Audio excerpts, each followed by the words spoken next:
يا اهلا بالحبايب، اعمل لايك واشتراك في السريع كده لان احنا عندنا حوارات كتير في الفيلم الغريب العجيب ده. دي بتكون شوري وبتحاول تلاقي اي حل للحمض النووي بتاع اخوها قبل ما يخلع يعني، وبتحاول ان هي توصل اي حاجه وبتفضل تزعق وتنادي بتقول غيروا الحمض النووي اوام لان هو كده مش هيستحمل. وبيحاول بعد كده اللي هي تروح للكمبيوتر وبتخترع حمض نووي جديد وبتقول لازم ينجح باي ثمن وباي حاجه، وبتحاول اللي هي تخترعه واخترعته ولسه هتروح بيه بتلاقي امها واقفه لها بتقول لها خلاص ملوش لزوم اللي انت عملتيه لان خلاص الملك راح لحته اسمها فالهالا، والحته الفالهالا يعني طلع علوبي. تفضل بصلها وبتكون متاثره جدا وبتقول لها انا بقيت الملكه وانت اخته فانت لازم الحكم يكون ليكي وانت اللي هتكوني الملكه. تفضل تعيط وبعد كده بيعملوا جنازه تليق بيه وبيكون اسم الملك اتشالى، وفي الحقيقه ان الملك ده اساسا او الممثل ده زي ما انتم عارفين ايه اللي حصل ليه. وبعد كده بيتدفن.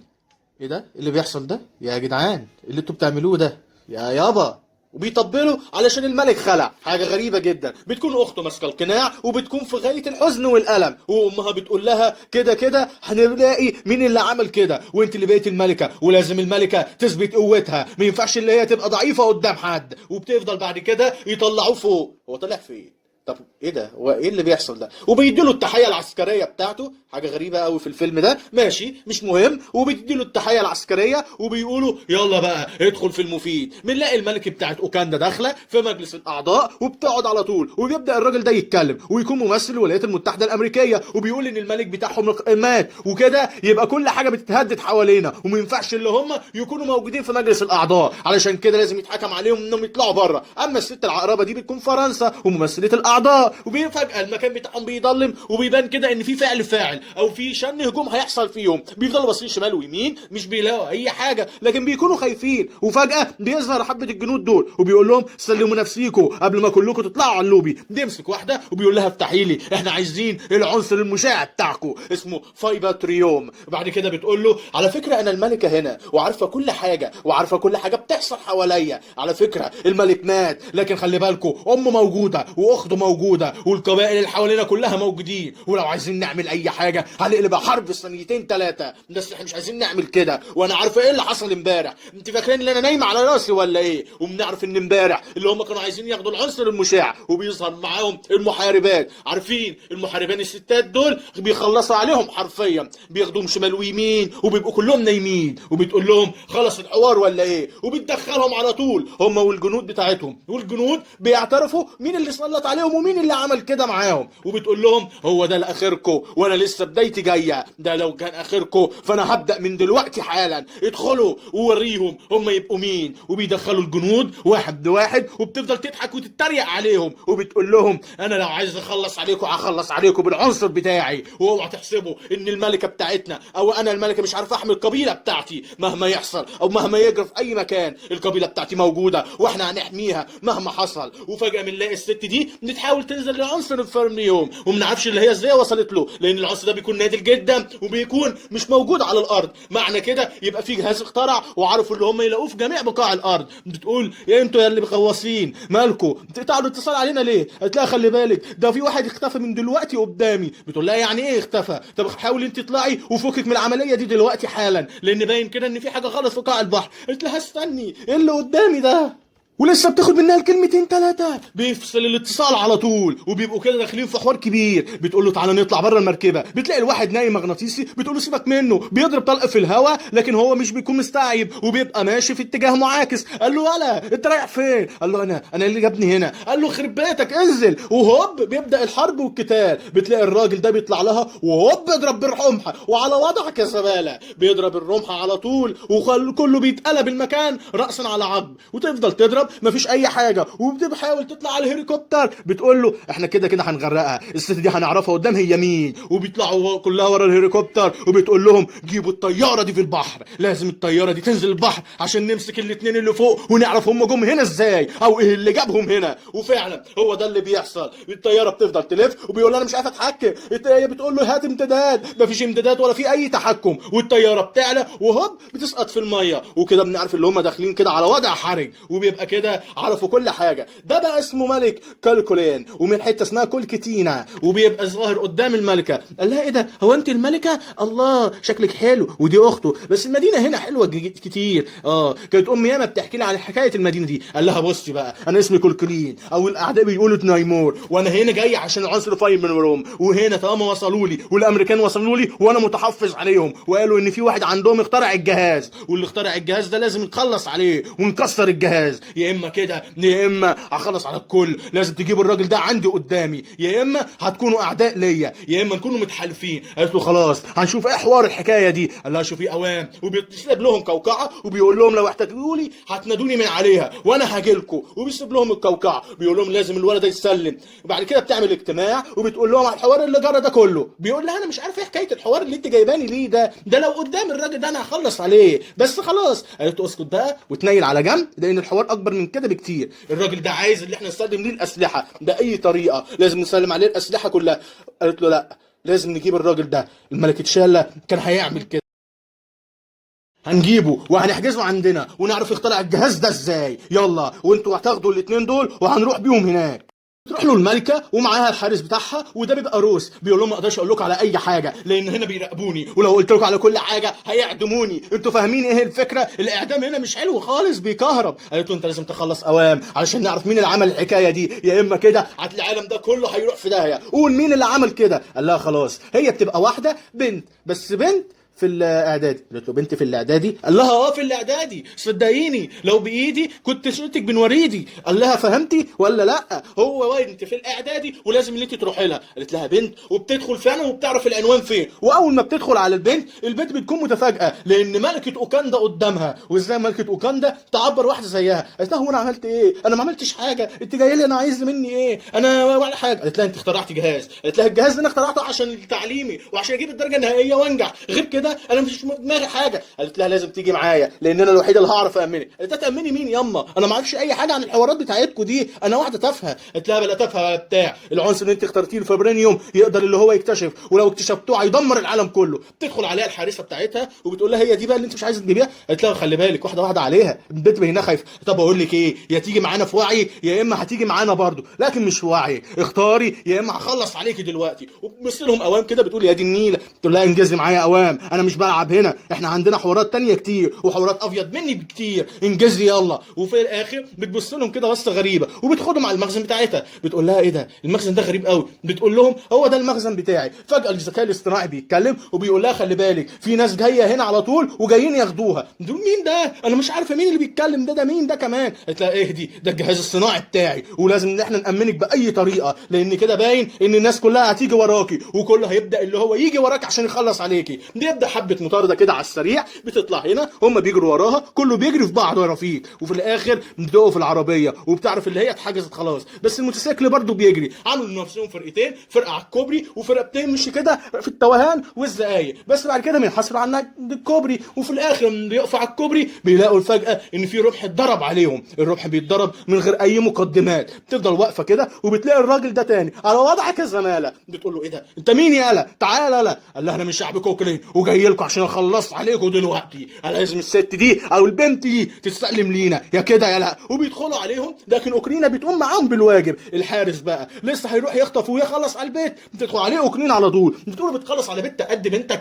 وبتدخل معاها هي في العركه. بيقول لها انت غير قديره بالنصر بتاعي او اللي انا هحاربك حتى. بيفضل يضرب معاها حبه شرايط ومش بتقدر عليه. بيقول لها خليكي بقى انت في الارض شويتين لانك لو قمت المره دي هخلص عليك على طول. بتفضل بصاله كده ومش بتقدر عليه. بتقوم الملكه بتاعت اوكاندا وبتقول انت عايز ايه؟ انت مالكش دعوه بينا، انا عايز اروح اقابل الملك حالا دلوقتي. قال له هو الملك قال لي كده وبيدعوكي لكده واحنا مش هنيجي جنبكم انتوا الاثنين، وهتتعاملوا مع عمله الملكات. وبياخدها على طول وبيغميها وبيقول لها اتنفسي على طول. وفي الاخر بنلاقي اوكينا واقفه قدام الملكه اوكاندا بتقول لها انت غير قديره على انت تحمي بنتي او تحمي المملكه. انت قالت لها انا اعمل ايه؟ هم كانوا اكتر مني. قالت لها مفيش حاجه اسمها كده، طالما خرجتيها على مسؤوليتك لازم كنت تحميها. انت دلوقتي اتجردت بكل حاجه معاكي، انت بقيتيش محاربه اوكاندا، انت عباره عن فلاحه تزرعي وتعملي كل حاجه وتاخدي الاوامر، غير كده مفيش اكتر من كده، ولو كترتي هنطردك بره المملكه. هو ده اخرك ومش تحلميش باي حاجه تانية، انت هتكوني واحده عاديه بتسيب لها المكان وبتمشي، وبنعرف كده كوين رجعت مكانها تاني. بتروح دي اسمها نايا، ونايا اللي هي ملكه نايكيا وكانت متجوزه تشالا، بتقول لهم لازم ان انت ترجعي بنتي، انت الوحيده اللي تعرفي مقره اوكرانيا. بتقول لها اوكرانيا مدينه صعبه وانا عارفاها، دول تحت البحر وجامدين جدا، شعب عنيد جبار معاهم الفايبر يوم، وما نقدرش ان احنا ندخل من غير اذن بيهم، لكن انا عارفه المكان وهعرف اخد الاذن وهنقذها وهرجعها لك، كلها مرحله وقت ما تقلقيش. في ملكه اوكاندا بتكون ماسكه السلسله بتاعتها وبتفضل بصلها كتير وبتقول له هي ده الفايبر نيوم اللي كله بيتعارك عليه. قال لها استني انا احكي لك حكايه، اقعدي بقى وريحي دماغك، وللمتابعين كمان يريحوا دماغهم واعملوا لايك واشتراك للقناه. انا اسمها قاره اوكلينا، احنا كنا الاول شعب بسيط ما فيهوش اي حاجه، ما كانش ده شكلي، لكن بعد كده اللي احنا كنا هنموت من الفقر من الجوع من المرض من كل حاجه كانت بتنهش فينا، مش لاقيين اي حاجه حتى ناكلها. علشان كده قرر الكبير بتاعنا اللي هو يروح مكان الالهه. الهه مين يا ابني؟ وبراح وغطس وحاول اللي هو يجيب الفايبر نيوم، وبعد ما جاب الفايبر نيوم فضل يتطور فيه حبه حبه وخلى الشعب كله ياكل منه والدواء كله ياكل منه، ومره واحده اتحولنا للشكل ده.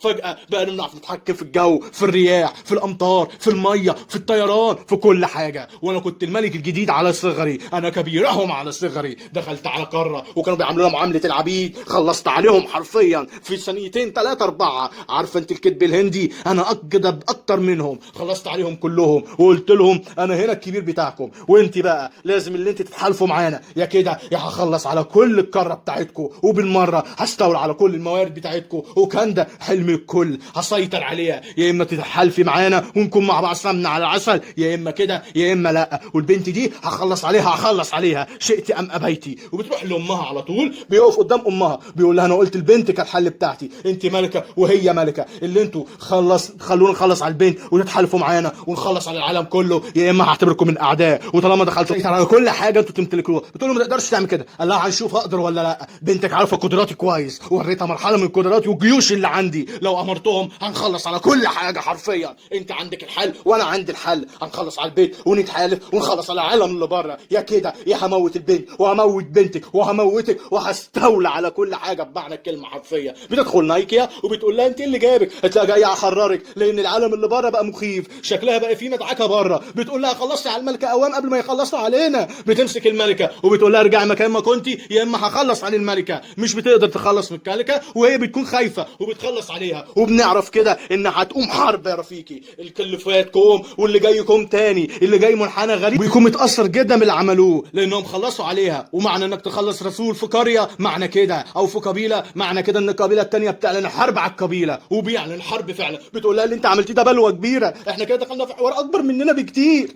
بتقول لها ماليش دعوه، انا كنت عندي ان انا احررك وحررتك. قالت لها هتشوفي ايه نتائج العمل اللي انت عملتيه، احنا هندخل في حوار اكبر مننا بكتير. القبيله دي لو قامت علينا مش هنعرف اللي احنا نقوم عليهم حتى او هنرد عليهم الضرب حتى. معاهم الفايبرنيوم ده لازم اللي احنا نلاقي حل ونصنعه ونعيد انتاجه علشان نقدر نحمي بيه نفسنا. وهوب الدنيا بتتضرب من كل مكان، وبنعرف ان اللي هو جالهم ومعاه الحرب كله بيكون خايف منه وبجايب معاه جيوش غريبه واسلحه اغرب بكتير، وكان ده ما كانش تعرف عنها اي حاجه. طول المكان حرفيا بيتجربل من كل ناحيه، كله اللي بيعرف ينجز وبيقول لها انت تعالي يلا نكمل كلامنا. والراجل ده بيحاول يديله على واحده على ظهره بتتكسر على طول، وبيكون متفاجئ جدا من قوته، وكل المكان بيتجربل. الملك الجديد حضر ووسع يلا، وفجاه بيلاقوا كله بدا يتنح ان الملك الجديد قوته جامده بكتير، وبيقول لهم ان القبيله دي تنهار دلوقتي في ثانيتين 3، واللي مش هيعمل كده هخلص انا عليه. وهوب يتنقل شمال ويمين وفوق وتحت وفوق وفي كل مكان، وكل حاجه بتحصل ومره واحده وهوبا وبينقل على القبيله بتاعتهم ويقول لها صدقيني اول ما هتفكر انك تروحي لامك هكون خلصت عليها، ده وعد، وخلصت على البيت وهحتل القبيله بتاعتكم. وهوب بيضربها واحده وبيروح من بعيد وعلى طول امها بتكون عارفه هيعمل ايه، وهو بيقول لها الحقي امك قبل ما اخلص عليها. وهوب بيرمي لها كده حبه حاجات، وفعلا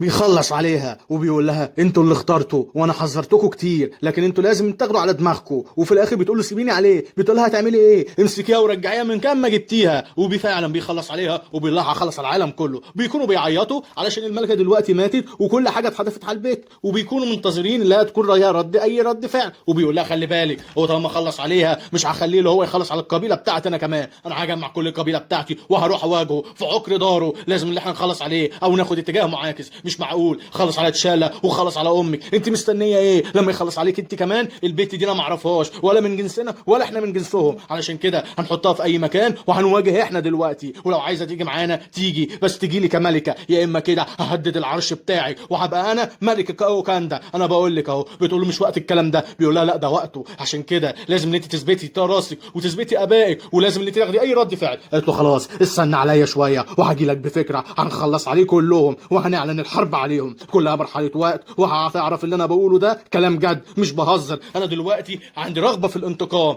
انا دلوقتي بقيت ملكه اوكاندا، ودلوقتي هبدا انا اخد تراثي وهبدا احقق تاريخي. وعلى طول بتاخد نفسيها وبتعمل بدل جديد بالفبرينيوم، وبتقول لازم اعمل بدل جديده توافق القوه اللي هو فيها، لان قوته بتكون غريبه، قوه رهيبه، قوه ملهاش مثيل. لازم اللي احنا نعرف هو بيعمل ايه. مش عايزه اي خاينين. بتقول احنا هنعمل 3 بدل، ال3 بدل هتكون في بدله ليا وبدله اوكينا وبدله ليك يا نيا، ولازم ان احنا نكون متحكمين في البدله دي. اي حاجه غلط ممكن تفجرنا بينا احنا ال3، وهم دول السبيل الوحيد علشان نعرف نخلص الحرب ونعرف ننتصر عليه. غير كده مش هنعرف نعمل معاه اي حاجه. وفعلا بتدخل المعمل وبتعمل البدله. قالت لها ايه البدله الغريبه دي؟ على اخر الزمن هنلبس لنا البدله من النوع الغريب ده؟ قالت لها لازم تلبسيه لانه هو الامل الوحيد والحل لينا احنا كلنا. وفعلا بتضطر في الاخر انها تلبسه، وبتقول لك شكلنا احنا كلنا هنلبسه معاكي ولا ايه؟ وفعلا بتبص كده قدام وشمال ويمين وبتعمل البدله الثالثه، وبتقول لنا كده احنا جاهزين، فاضل البدله بتاعتي. وفعلا بتروح تعمل البدله بتاعتها، لكن البدله بتاعتها لازم يكون نوع خاص لانها هتقابل الامير. وبتعمل حبه محلول وبتقول لها يلا شربيني المحلول. وفعلا بتشربوا المحلول وبتفضل داخله كده في الغيبوبه بقالها كتير، وبتقول لهم خلاص كده احنا هنبقى جاهزين للحرب.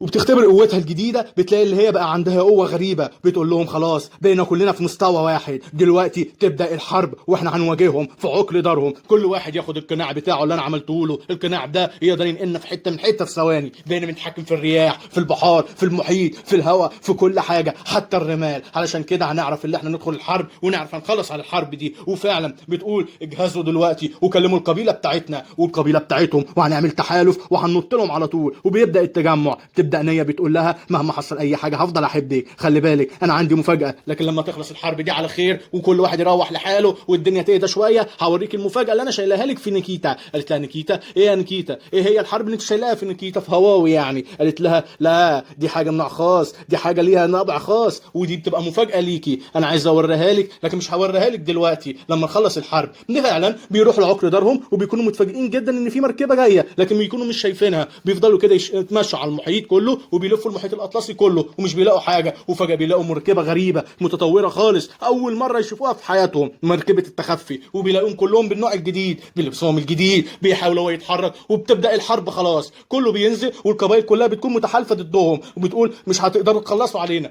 ندخل كده في شويه حرب حلوين وكله بيدخل يدعك في بعضه وهو بيفضل مأدي فيها، وهي بعد كده بتحاسب مركبتها وبتعمل له البخار وبتقول له ايه ده يخرب بيتك انت بتعمل ايه؟ قال لها ما تعرفيش ان انت تحاصريني هنا، انا هعرف اروح للصحراء وهنبدا حربنا في الصحراء انا وانتي. انا زي ما خلصت على اخوكي وخلصت على امك هخلص عليك انت كمان. وهنا بتقول هو فين الملك هنا او المساعد اليمين للملك؟ انا عايزاه دلوقتي حالا، لازم اللي هو يدخل معايا في معركه. بيقول لها يا حلاوه ده احنا كده داخلين في مواقعه كبيره ولا ايه؟ بتقول لهم الحقوا الملكه، الملكه بينها كده اتحصرت يا جدعان لازم نكون معاها. قال لها بقول لك ايه اغرقوا السفينه. وبتبدا الحرب قوتها كده وهو بيقول لها يلا بينا على الصحراء يلا عامله لي فيها اللي انت جامده. بتقول له يلا بينا، وهو بعد كده بيقول لهم غرقوا انتوا بقى السفينه. وبيدخلوا الشعب كله كلين واوكاندا وبيبدا الدمار. الحرب دي عايزه واحد مزاجه رايق يكون متحضر ومجهز نفسه قوي للحرب دي، لان الحرب دي حوار كبير، حوار جميل، حوار شيق للغايه. وبيرميها في الصحراء وبتبدا الحرب بقى في الصحراء. بتقول له يعني هو ده اخرك؟ انا لسه ما جبتش اخري. بيفضلوا يضربوا بعض هما الاثنين وبيكونوا الاثنين متعادلين في القتال لحد كبير، وهو بيضربها وهي بتضربه وبيفضلوا يردوا على بعض الضربات. لكن بعد كده بتقوم عليه وبتعمل منه كفته مشويه وبتقول له خلاص الحرب هتخلص وهتعرف تعرف ان انا الملكه وهكون الملكه بتاعتك وملكه قبيله اوكاندا. وبتاخده شمال في يمين وبتقول له يلا تبدا الحرب تاني ونجددها من اول وجديد، وبتخلص عليه وبيقول لها انت ملكه الجديده بتاعت اوكاندا، وبتولع فيه لان ده بيبقى انذار ليها، وبتقول له لو عملت اي حاجه هخلص عليكم كلكم. وفعلا الحرب بتخلص وهو بيعترف بانها ملكه اوكاندا والملكه اللي تكون عليه. وبعد كده بتفضل قاعده حبه في المحيط وبتلاقي ان نيا جايبه لها المفاجاه معاها. بتقول لها ده مين؟ قالت لها بصي في شويه كده هتعرفي ابن مين. وبيطلع ان هو ابن ان شاء الله اخوها، وبيقول لها ان انا حملت فيه وخلفته وده هيبقى الملك الجديد. كان معاكم زي خلف الله، اعمل لايك واشتراك وقابلكم في فيلم جديد. مع السلامه.